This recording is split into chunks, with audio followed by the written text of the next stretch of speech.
要對厝經過，就要留下買路財。有這業者呢，去到高雄永安開發的零設施，所以因為這工地出入附近攏是魚塭仔，業者說互這魚塭仔細黃的邊仔填掉咧，要求業者講一年就要付200-300萬的過路費。業者本來是想講開錢消災，112年呢有付200萬，想袂到114年的時陣，因過來討無錢，因就請這腳踏車，甲這路烏互斷，唔互這工停車出入。業者落尾來報警察處理，即馬檢方也依照恐嚇處罰未遂罪，甲因起訴。車怪手甲車路挖空，無愛互立林工地車輛出入。徛佇怪手邊的查甫人，就是涉嫌對立林公司討錢細黃的養殖業者。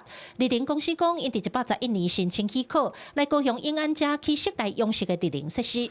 因為出入卡路會經過魚塭仔，這對細黃的邊仔，都用魚仔的警示等等的理由來要求因愛付錢。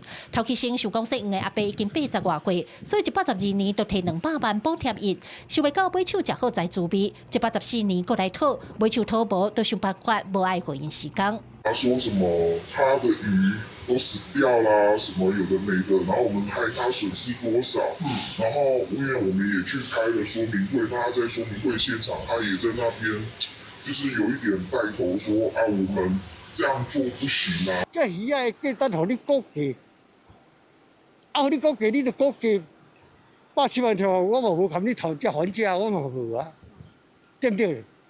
啊！你到尾生仲生卡，生我老生230萬啊，我170萬啊。業者付細黃的邊仔200萬，到底是補償金，還是過路費？雙方各有講法，不是個檢控調查。細黃的邊仔112年提到200萬了後，114年佫要討錢，討無就甲車路挖斷，還是甲出口踢起來。這款行為已經違法，按照恐嚇處罰等罪名，甲這對邊仔甲細黃的怪手司機起訴。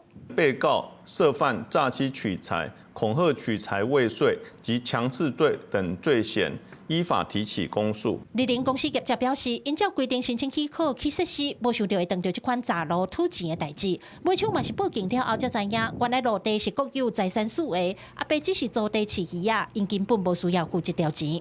記者柯家族邱超陽高雄場報道。